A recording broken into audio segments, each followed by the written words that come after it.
What if I told you reality doesn't exist until you look at it? That sounds like a line out of The Matrix or a sci-fi movie where scientists stumble on a glitch in the system. But this isn't science fiction, it's physics. At the quantum level, reality itself seems to wait for an observer before taking form. This is the observer effect, the bizarre truth that the act of watching changes what's being watched. For most people, that's a throwaway fact they might have heard in a high school science class or a clickbait YouTube video. But when you really sit with it, when you let it sink into your bones, it flips everything upside down. Because if reality doesn't exist independently of observation, then who or what is really calling the shots? Is the universe unfolding out there on its own, like a machine grinding away according to natural laws? Or is it more like a stage where the scenery stays hidden in the dark until the spotlight of consciousness shines on it? This isn't just science. Philosophers, mystics, and seekers across history have whispered the same secret. Reality is not fixed. It bends, it shifts, it responds. Not to machines, not to chance, but to us, to the observer.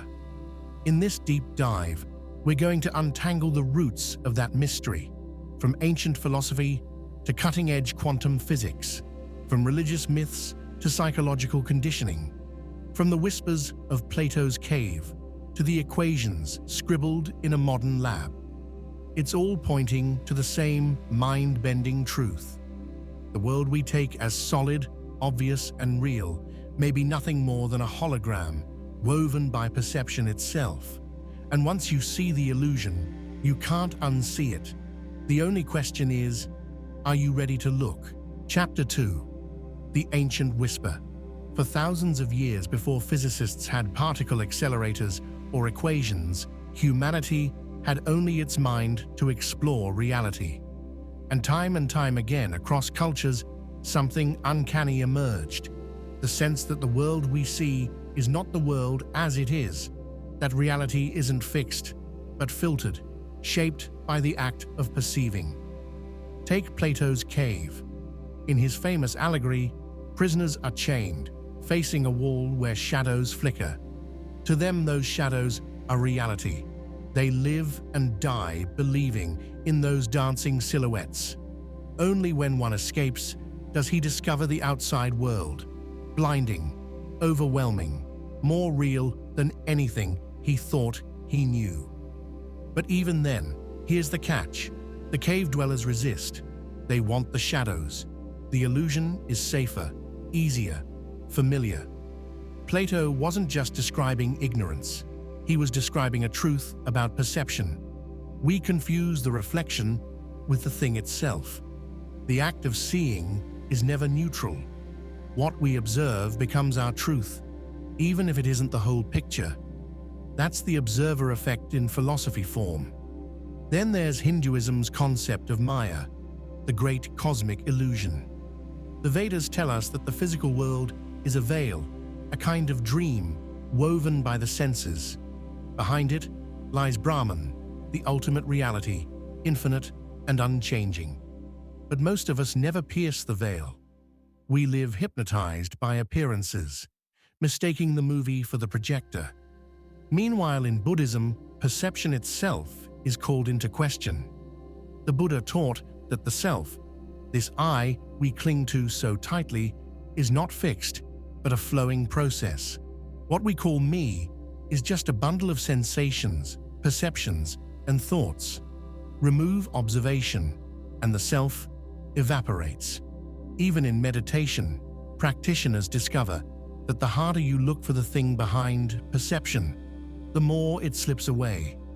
And then we have the Gnostics, those early mystical Christians who broke from orthodoxy. They believed the material world was a kind of prison, crafted by a false creator, a demiurge, to keep humanity blind. Their obsession wasn't escaping the body so much as escaping the illusion. To know, to achieve gnosis, meant realizing that the world isn't what it seems. Reality bends when you awaken to it. What's striking is that these traditions are continents and centuries apart, yet they echo the same whisper. Reality isn't fixed. The world you see depends on how you see it. Consciousness has the power to reveal or conceal what is true. In other words, the observer effect was never just physics. It was already seeded in human intuition. Our ancestors didn't need lab coats or particle beams to sense that perception shapes reality. They lived it in their stories, their myths, their meditations. So here's the uncomfortable thought. If the ancients saw reality as a kind of mirage, and modern science is now suggesting matter itself behaves like a mirage, maybe the line between mysticism and science was never as sharp as we thought. Maybe they were reaching for the same truth, just in different languages. The ancients were whispering it. Science is now screaming it. And yet, most of us still don't hear it, because we've traded shadows on a cave wall for something far more sophisticated. Chapter 3: Builders of Illusion. If perception shapes reality, then whoever controls perception controls the world. And history, when you strip it down, is the story of people learning how to bend human observation into obedience. Take the ancient kings and emperors. Their palaces weren't just houses, they were theater stages, vast halls, glittering gold, towering statues. These weren't practical, they were psychological weapons. The point was simple: overwhelm the senses until people couldn't imagine their rulers as mere mortals. The illusion of divinity was built brick by brick, column by column. Once the people saw their leader as godlike, the reality of that power followed. Then came organized religion. Don't misunderstand me. There's genuine wisdom, beauty, and transcendence in the world's faith traditions, but there's also control. Imagine being told from birth that an all-seeing eye watches your every move, that the observer isn't just you. It's a divine judge, hovering above, tallying sins, reading thoughts. Suddenly, your inner world isn't private. Even in silence, you're being watched. The observer effect becomes a cosmic surveillance system. And with it, human behavior can be shaped without chains or whips. Fast forward to the Middle Ages. Knowledge itself was gated.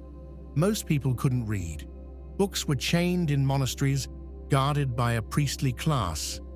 Reality was mediated through sermons, paintings, stained glass. The church wasn't just telling you what to believe, they were curating what you could even see. If the observer effect says observation shapes reality, then monopolizing what people observe gives you near total power. But this didn't stop with religion. Enter the age of nations and propaganda. Leaders realized you don't need to build temples to control perception. You just need symbols.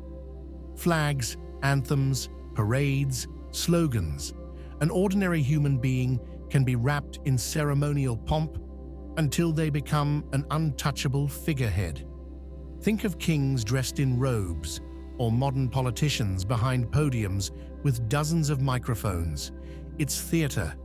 The perception is engineered so that the observer's reality becomes obedience. And then there's the media age. Printing presses, radios, televisions.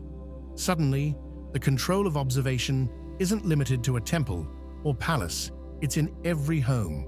Propaganda posters turned entire populations into willing soldiers. Radio broadcasts stirred fear or loyalty. Television beamed carefully scripted realities straight into living rooms. Each screen became a cave wall where new shadows danced. Today, that's evolved into the digital age. Algorithms curate what you see before you even know what you want. Social feeds drip-feed your perception, nudging your emotions, shaping your beliefs. You think you're freely observing reality, but the frame has already been built. You're in a new kind of cave, one constructed not by priests or kings, but by corporations and machine learning systems optimized to capture your attention. The unsettling pattern is this: those who understand perception understand power. Whether it's a king cloaked in gold, a priest warning of eternal damnation, or a glowing screen feeding you curated content, the trick is the same. Shape what people see, and you shape what they believe. Shape what they believe, and you shape their world. Here's the kicker: the observer effect isn't just physics, it's political, it's social, it's psychological. If reality responds to observation, then reality can be hijacked. The observer can be tricked into observing the wrong thing. Which raises the question: if our perception can be so easily manipulated, how much of the world we take as real is actually just illusion? And more importantly, who benefits from us seeing it that way? Chapter 4: The Modern Matrix. You wake up, roll over, and before you even drink water, you unlock your phone. Scroll, swipe, like. That's not just a habit. It's an initiation ritual into the matrix of the 21st century. The ancient kings had palaces. The priests had stained glass. Propagandists had posters and radio. But today, we've got algorithms. And here's the uncomfortable truth: the observer effect isn't just a physics experiment anymore. It's the operating system of our digital lives. What you observe online, what flashes across your screen, is your reality, not the whole truth, not even a neutral picture. Just the curated slice an algorithm thinks will hook your attention long enough to keep you scrolling. Your Instagram feed, your TikTok For You page, your YouTube recommendations, they're not windows. They're mirrors polished by machine learning. They reflect you back at yourself in a way that keeps you hungry, distracted, emotionally charged. You don't explore reality. Reality is delivered to you in a drip feed designed to hack your nervous system. That's the modern matrix. And it's almost elegant in its cruelty. Unlike Orwell's 1984, there's no boot on your neck. Unlike the old church, there's no priest guarding the book. Unlike the kings of old, there's no palace to storm. The new architects of perception don't need to chain knowledge or censor thought. They just drown you in so much content that truth itself dissolves into noise. And here's the kicker: you volunteered. You signed the terms and conditions. You bought the glowing rectangle. You let the cameras and microphones in. No one forced you into this matrix. You built your own prison, brick by pixelated brick. Think about how the observer effect plays out here. In physics, when you measure an electron, it collapses from possibility into a definite state. Online, when you click something, you collapse your digital possibilities into a narrowed reality. One click on a conspiracy theory video, and the algorithm decides, you want more of this. Suddenly, your feed becomes a parallel universe where that narrative dominates. You don't see the whole wave of reality. You see one tiny, collapsed point, over and over, until it feels like the entire truth. The result? A world where two people can live in the same city, breathe the same air, but inhabit completely different realities. One person sees a world on fire, full of corruption, collapse, and conspiracy. Another sees a world of progress, technology, and endless opportunity. Both think they're perceiving the same shared universe. In reality, they're just trapped in separate algorithmic cages. This is what makes the modern matrix more dangerous than any ancient illusion. At least in Plato's cave, everyone was staring at the same wall. In today's cave, every person gets their own personalized shadows, tailored to their fears and desires. And here's the existential question. If perception really does shape reality, and our perception is hijacked by technology, then whose reality are we actually living in? Ours or the machines?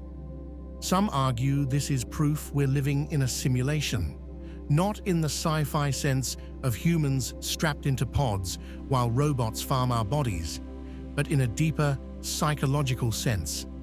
A simulated consensus reality built not out of code, but out of observation loops. We see, we click, we react.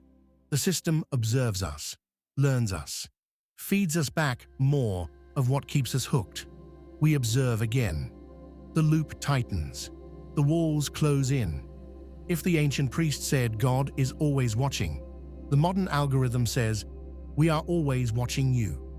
Your clicks, your searches, your pauses on a video. Even your silence becomes observation. Even your non-action shapes the reality that comes next. And if you step back, you start to realize something chilling.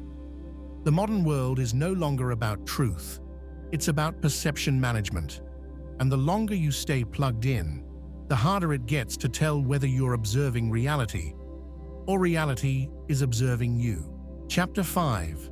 The Science of the Simulation. Let's cut through the noise. Forget the metaphors, forget the philosophy, and forget the matrix talk for just a moment. What does the science actually say? Because if you want to see how deep this rabbit hole goes, you don't have to open a sacred text or meditate on a mountaintop.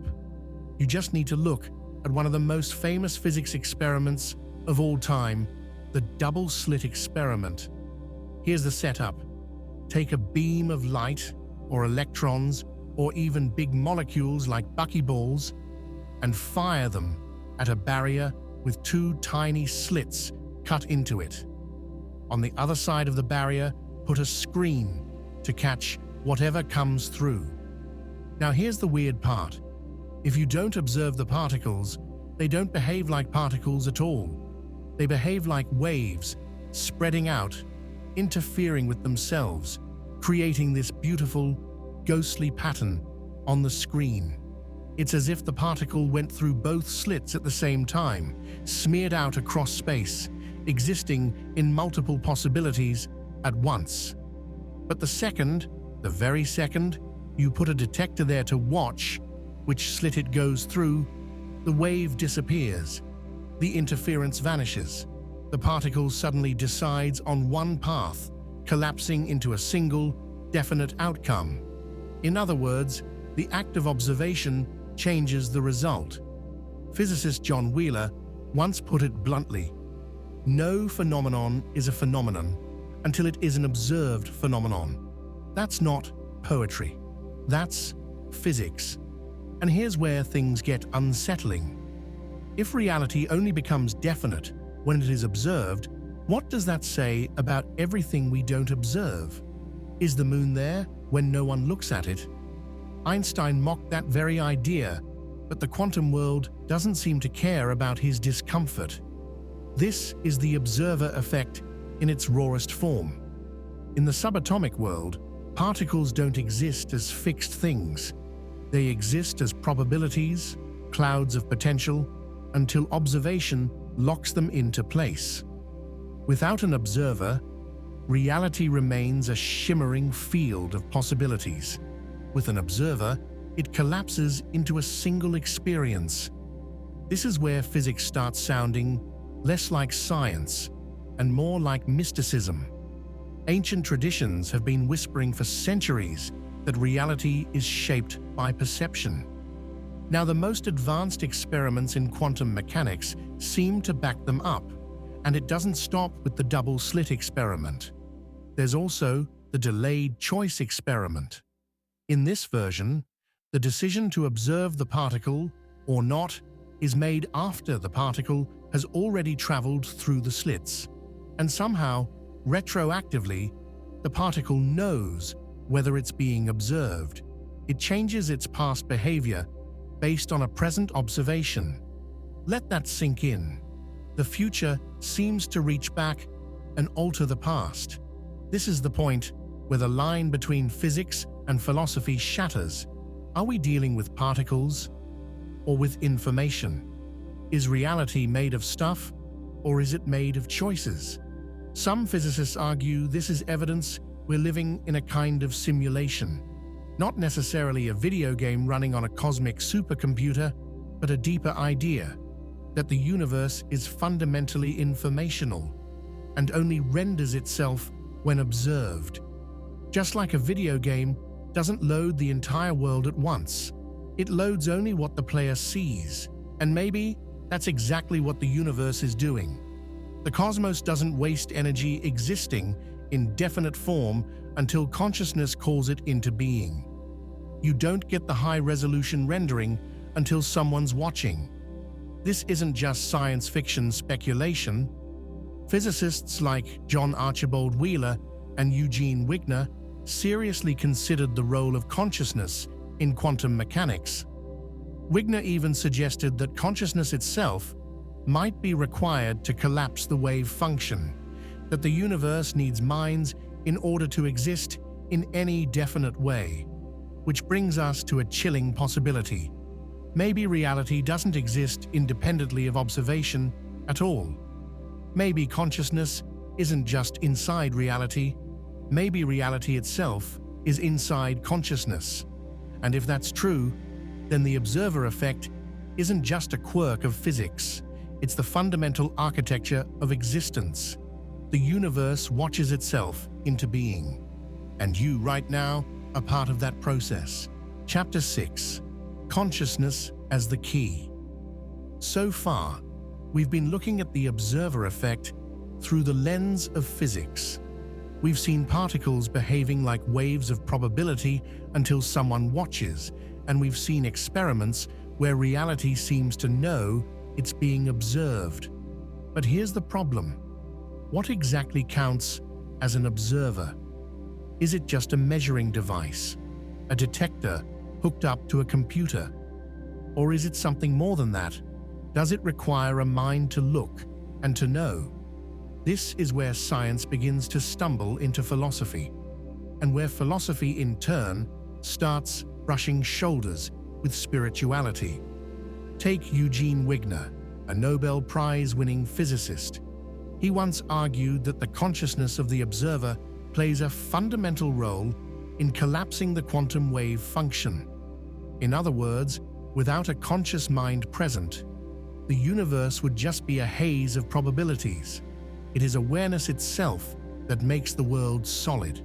That's a staggering idea, because if he's right, then consciousness isn't some accidental byproduct of evolution.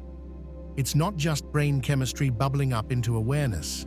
Consciousness might be the bedrock of reality, the canvas on which everything else is painted. Think about it. Every experience you've ever had, every sight, every sound, every memory has only ever occurred in one place: your consciousness. You've never touched the real world directly. You've only touched your experience of it. So how can we be so sure that matter gives rise to consciousness and not the other way around? This flips the usual scientific story on its head. The mainstream view is that the universe came first, then stars, then planets, then life, and finally, at some late stage, consciousness emerged as a fluke. But what if consciousness wasn't late to the party at all? What if it was there from the beginning, not as an accident of matter, but as the very essence of existence? This is what many ancient traditions have been saying all along. Hindu philosophy speaks of Brahman, the ultimate reality, as pure consciousness, with the material world being a kind of dream within it. Buddhism teaches that the world is a projection of mind. Even Western philosophy has echoes of this. George Berkeley, the 18th century philosopher, insisted that to be is to be perceived. It all points to the same radical possibility. Consciousness is not inside the universe. The universe is inside consciousness. But let's bring this down to earth. Let's talk about you. You've noticed this in your own life, even if you didn't put words to it. Think about how perception shapes reality. When you're angry, the world feels hostile. When you're in love, the world seems to glow. The same street, the same people, the same weather. Yet the reality you live in has completely changed because of your state of consciousness. Your inner world isn't just coloring your perception. It's dictating what reality is for you. That's not a metaphor. That's the observer effect on a human scale. Psychologists have studied this too. The placebo effect shows us that belief alone can trigger physical healing, as if the mind is rewriting the body. Cognitive science reveals that your brain doesn't passively record the world. It actively constructs it, filling in gaps, filtering out noise, choosing what matters. You're not a passive witness of reality. You're a co-creator. Now, zoom back out to the quantum level. If consciousness has the power to alter your body, your perception, even the way particles behave, then maybe consciousness isn't just an add-on. Maybe it's the hidden operating system, the code running beneath reality itself. This is where the observer effect goes from curious experiment to existential revelation. It's not just that particles collapse when they're watched. It's that reality itself requires consciousness to exist in any definite form. Which leads us to a daring question. If consciousness is the key, then who or what is the ultimate observer? Is it you? Is it all of us collectively? Or is there some deeper field of consciousness, some universal awareness that watches everything into being? We don't have the answer yet. But the fact that the question even makes sense shows how far the observer effect pushes us. It cracks open the door between physics and philosophy, between mind and matter, and whispers a shocking secret. Reality is not something you're trapped inside of. Reality is something you're participating in. And that participation, your awareness, is the key. Chapter 7. The Illusion of Objectivity.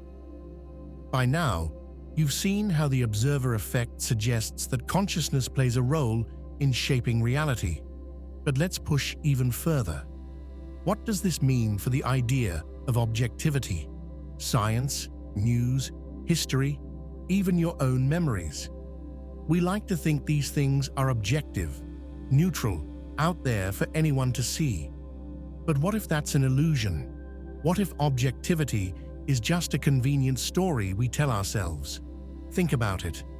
Every observation is filtered through a mind. Every measurement, every record, every judgment passes through consciousness. That means bias isn't a glitch, it's baked in. The observer effect isn't a quirk of tiny particles. It's a universal principle. Reality is affected by who is observing it. Even in science, supposedly the pinnacle of objectivity, the observer effect sneaks in. Physicists can measure a particle's position, but that measurement changes its momentum. Try to catch it in the act, and it behaves differently than if it were unobserved. The universe refuses to separate itself from the watcher. But it's not just physics. Psychology shows the same thing on a human scale. Studies on perception prove that people don't see the world as it truly is. Our brains edit, filter, and reconstruct experience. Two people witness the same event, and later, their memories will disagree. Objectivity is already fractured before we even speak. Even society relies on constructed facts to function. History textbooks tell stories shaped by the perspective of those in power. News outlets choose what to report, what to omit, and how to frame it. These are all forms of observation. Someone watches, interprets, and in doing so, influences reality itself, the reality that others perceive. So what does this mean for your life? It means that objectivity is a tool, not a truth. You can't escape the filter of consciousness. The world you live in, the facts, the rules, the social structures are always experienced through you. This can feel unsettling. If objectivity is a myth, then how can we trust anything? But here's the radical truth. The observer effect isn't a problem. It's an invitation. It's a chance to take responsibility for your own perception of reality.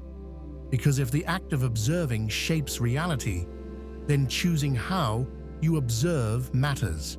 Your beliefs, your focus, your attention, they are forces that sculpt your experience. The world isn't neutral. You're not a spectator. You're a participant. And the more you see this, the more you start noticing the cracks in the objective world. You begin to realize that what everyone else calls facts are often interpretations, simplifications, or outright constructions. What society calls reality is in part a reflection of collective observation, of what enough people agree to see. This doesn't mean chaos, it means awareness. When you understand that objectivity is limited, you gain a deeper kind of power, the ability to choose your perspective, to question what's presented as absolute, to see the hidden layers beneath the surface. In short, the observer effect doesn't just blur the line between mind and matter. It demolishes the line between subject and object, between self and world. There is no pure outside. There is only your interaction with the world, a dance between what you perceive and what exists. And when you truly grasp that, you start to live differently. You stop assuming the world is fixed. You start to notice how your attention, your awareness, and your choices ripple through reality. The illusion of objectivity fades, and what replaces it is a profound sense of agency, a recognition that reality itself is a canvas, and you are holding the brush. Chapter 8. The Ripple of Awareness. If the observer effect teaches us that consciousness shapes reality at the quantum level, what happens when we scale it up? What if the same principle that influences particles also affects people, communities, even entire societies? Every choice you make, every perception you hold, sends ripples outward. Think about it like dropping a pebble in a pond. The ripples start small, but eventually they reach every edge. Your awareness, what you notice, how you respond, what you focus on, is like that pebble. It interacts with the world, subtly nudging events, influencing outcomes. Consider human relationships. A single act of attention, empathy, or judgment changes how others behave and how they perceive themselves. You've experienced it. A kind word lifts someone's mood. A critical glance dims it. Tiny acts of awareness can cascade through networks of people, creating effects far beyond your immediate perception. Communities operate in the same way. Shared attention defines culture, norms, and values. What a group collectively observes, praises, or condemns becomes real within that group. Social media amplifies this phenomenon exponentially. Attention itself has become currency. Every post, every reaction, every like is a micro-observation that shapes collective reality. The observer effect scales further still. History is full of moments where the awareness of a few triggered monumental change. The act of witnessing, whether in protest, in documentation, or in revelation, has altered the trajectory of nations. The ripple starts with consciousness. Then it spreads. Then it transforms the world. Even on a cosmic scale, some physicists speculate that the universe itself is participatory. John Wheeler, one of the pioneers of quantum theory, called it the participatory universe. The cosmos doesn't just exist independently, it unfolds in interaction with observers. If this is true, then consciousness and reality are entwined, dancing together across scales from the smallest particle to the largest galaxy. This realization shifts how you think about responsibility. Awareness isn't passive. Every moment you observe, judge, or imagine, you are nudging reality in some way. You may not control the outcome, but you influence the path. That's both humbling and empowering. It also reframes the concept of knowledge. To know something isn't just to record facts. It's to engage with them, to interact with reality consciously. Observation is not passive documentation. It is active creation. The ripple of awareness challenges the illusion of separation. You are not outside the world, looking in. You are inside it, participating, shaping, affecting. Every thought, every focus, every choice sends ripples outward, touching corners of reality you may never consciously perceive. And here's the hidden gift of this understanding. It offers agency. If reality is participatory, if observation shapes outcomes, then the conscious mind becomes a tool for transformation.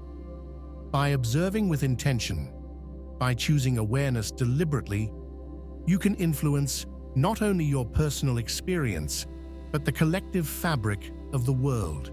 The observer effect, scaled from particles to people to the universe, teaches us this: attention matters, awareness matters, consciousness matters.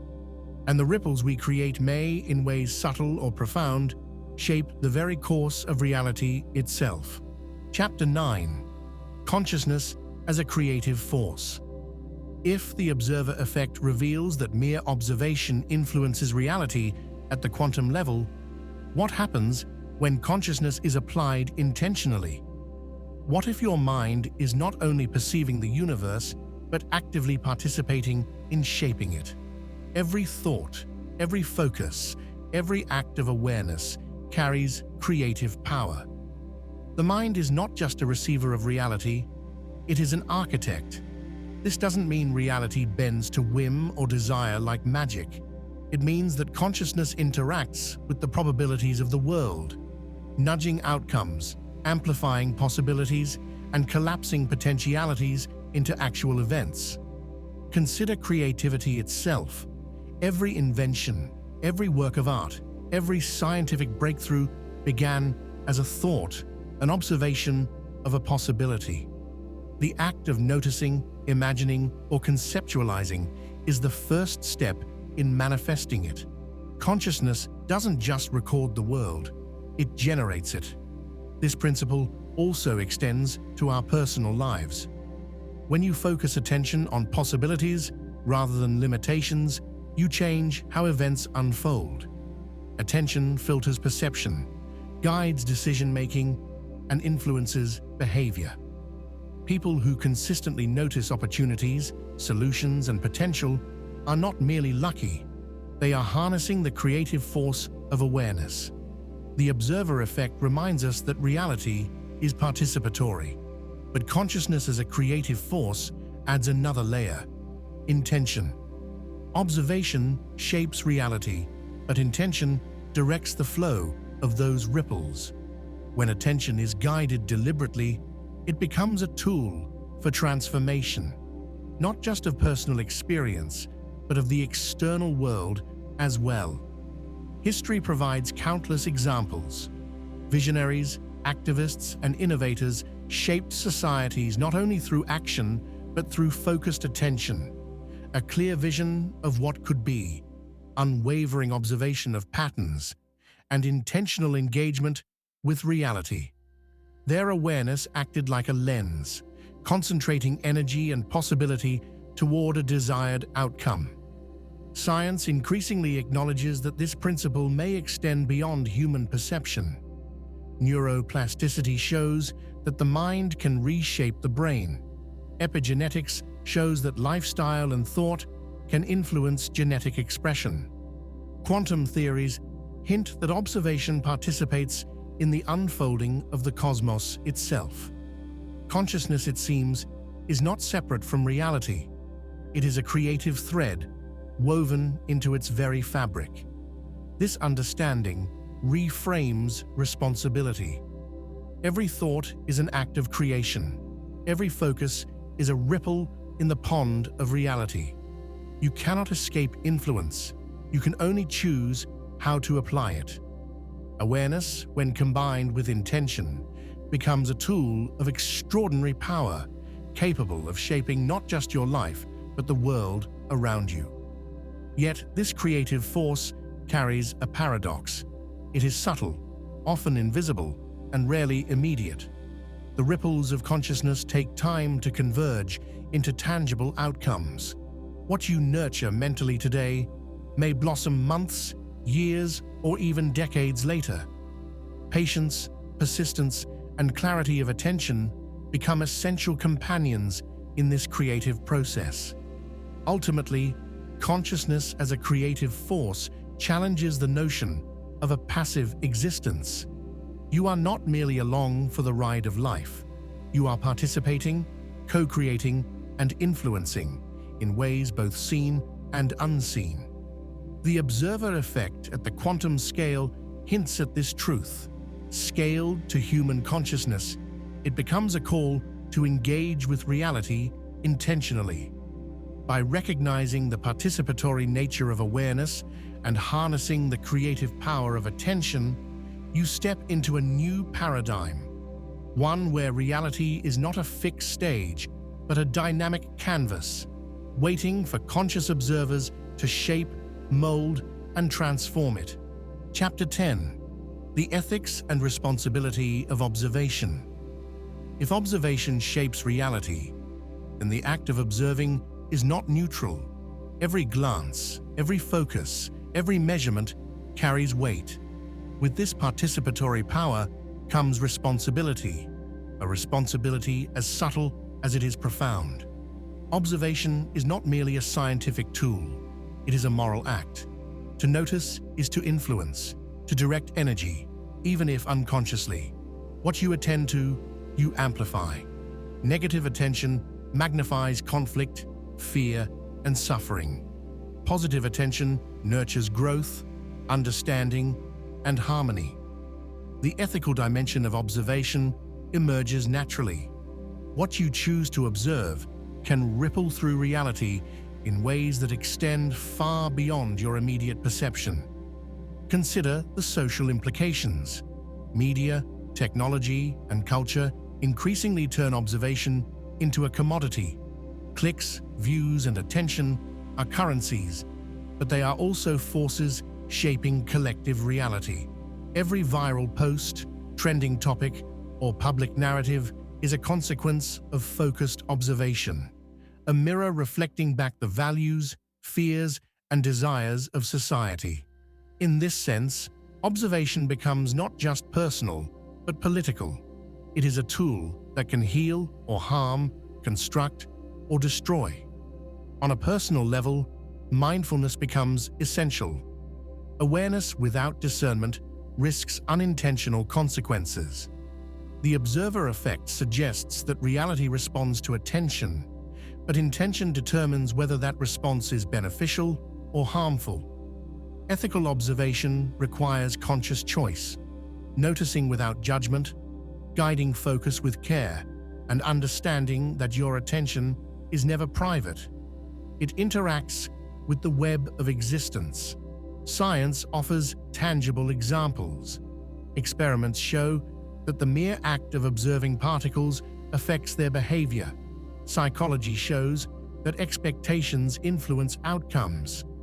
Social systems reveal that the gaze of others shapes behavior.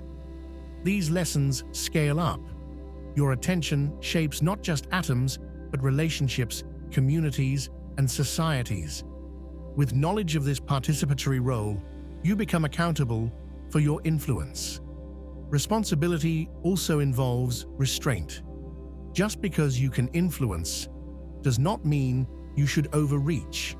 The creative power of consciousness is subtle. Forcing outcomes, trying to control reality excessively, can generate resistance, chaos, or imbalance. Wisdom lies in guiding attention without attachment, intervening with purpose rather than compulsion. Observation, like any tool, must be used with care. Furthermore, ethics requires empathy, an awareness that other conscious beings are co-participants in reality. Your observation intersects with theirs. Your focus may alter experiences beyond your perception. Recognizing this interconnectedness fosters humility, compassion, and ethical discernment. Observation is not ownership. It is participation in a shared unfolding of reality. The observer effect teaches that reality is not fixed, but participatory. Consciousness is a force. Attention is energy. With these powers come profound responsibility. Ethics is not an abstract concept here. It is a practical necessity, guiding how you engage with the world at every level, from personal habits to social interactions to scientific exploration. To observe wisely is to act responsibly. To notice with clarity is to shape intentionally. To recognize the participatory nature of consciousness is to embrace accountability. The act of observation is both privilege and duty, a call to wield awareness with care, integrity, and vision. In embracing this ethical dimension, you step fully into the participatory role of consciousness. You understand that your gaze is not passive, your attention not neutral, and your influence not negligible. Observation becomes a moral practice, a way of being, and a pathway toward a reality shaped not only by what is, but by what ought to be. Chapter 11. The Observer Effect Beyond the Human Mind. If consciousness can shape reality on the scale of particles, what happens when observation is amplified across systems, societies, or even the cosmos? The observer effect is not confined to laboratories or human perception. It resonates through all structures of reality, subtle but profound. Think of ecosystems. Each species observes and responds to the world around it, often shaping the environment in return. Trees, for instance, emit chemicals that affect neighboring plants. Predators' presence influences prey behavior.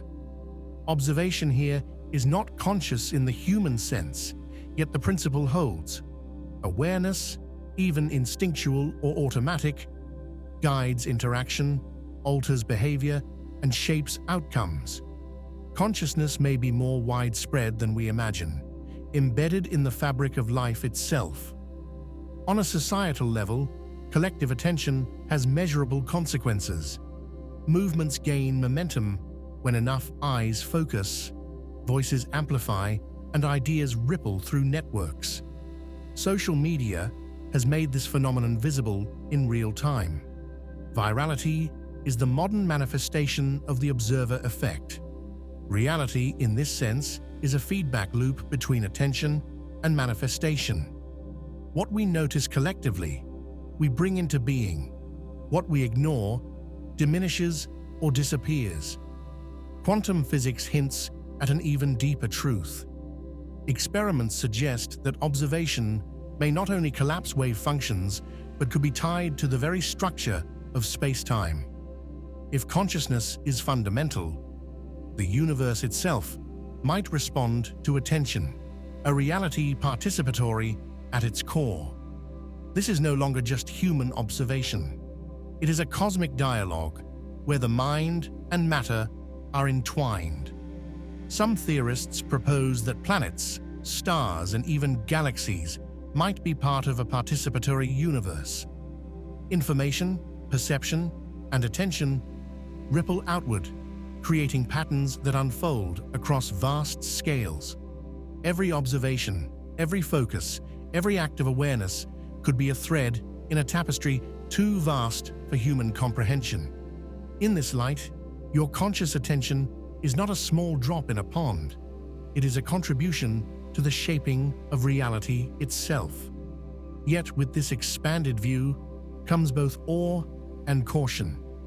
If observation can scale beyond individual perception, then collective consciousness bears responsibility for the state of the world. Wars, environmental destruction, and societal decay may reflect a misalignment of attention, a collective gaze fixated on fear, scarcity, and conflict. Conversely, healing, innovation, and harmony emerge when collective focus shifts toward understanding, empathy, and possibility. The implications are staggering. Consciousness might be an active participant in the unfolding of existence at every level, from particle to planet to human society. Your awareness, your attention, your choice of focus, all contribute to shaping the reality you inhabit. This isn't mystical speculation alone. It is a pattern emerging from physics, biology, and psychology alike. To harness this power responsibly requires both humility and vision. Recognizing your influence does not mean attempting to control all outcomes, but guiding attention consciously, ethically, and intentionally. Participation in reality demands awareness of impact, from the microcosm of your mind to the macrocosm of collective existence. Ultimately, the observer effect reminds us that we are never merely spectators. To exist is to participate. To perceive is to shape. To be conscious is to influence. The universe may be far more alive, responsive, and interconnected than we dare to imagine. And within this interconnection lies the possibility of profound change, a reality not simply observed, but consciously co-created. Chapter 12: Harnessing the Observer Effect in Daily Life. Understanding the observer effect isn't just theoretical. It can reshape the way you live, create, and interact. Every choice of focus, every attention you give, is a brushstroke in the canvas of your reality. Start with your thoughts. Notice what you habitually dwell on: negativity, fear, or scarcity. Each repeated thought is a kind of observation, collapsing the wave function of your potential experiences into patterns that reinforce themselves. By consciously redirecting attention toward curiosity, gratitude, or possibility, you subtly influence the unfolding of your life. Next, examine your environment. Your perception shapes how you interact with the world around you. Even simple awareness of the spaces you inhabit, your home, work, or city streets, changes how you experience them. Small acts of observation, like noticing beauty, listening deeply, or recognizing patterns, can reveal unseen opportunities and connections. Relationships are another domain where the observer effect plays out. By truly seeing others, observing without judgment, empathizing, and responding with awareness, you alter the dynamic. Attention creates reality in the interpersonal realm just as much as it does at the quantum or societal level. Chapter 13: Observer Effect in Creativity and Innovation. Creativity thrives when attention is intentional. Writers, artists, and innovators often describe a process of tuning in, observing the world with heightened sensitivity. This is a practical observer effect in action. The act of noticing and being fully present transforms inspiration into manifestation. Consider brainstorming or problem-solving.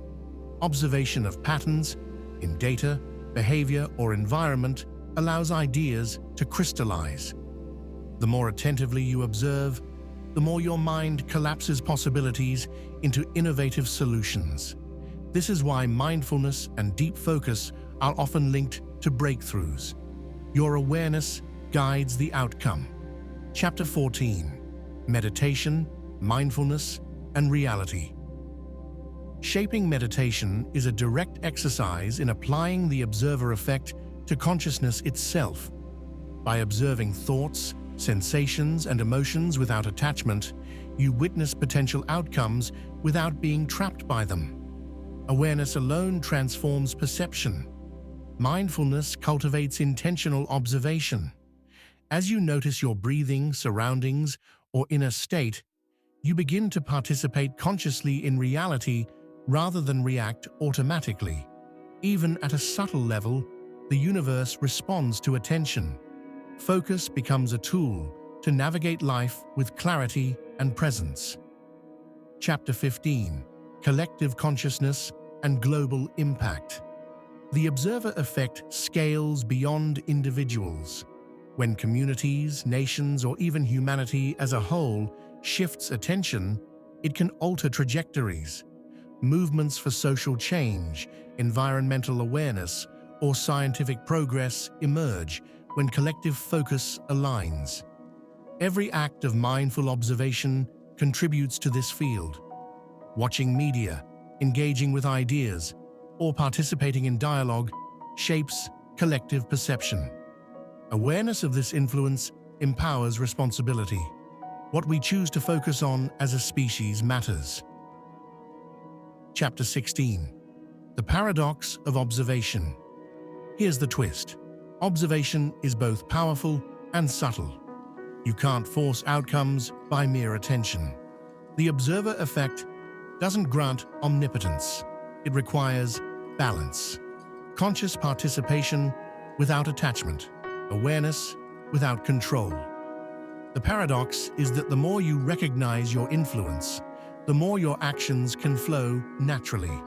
Observation becomes a partnership with reality rather than a struggle against it. This is where science, philosophy, and spirituality converge.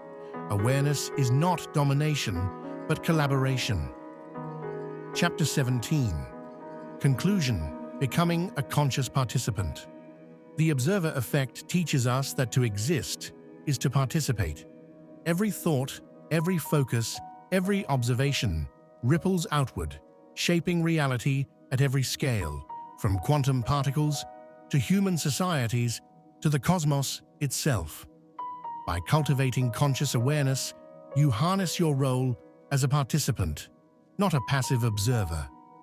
Attention becomes a tool for creativity, connection, and transformation.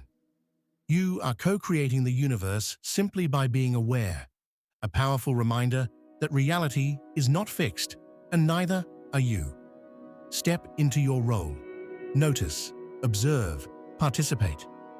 Your consciousness is a force, subtle but profound, in the unfolding tapestry of existence.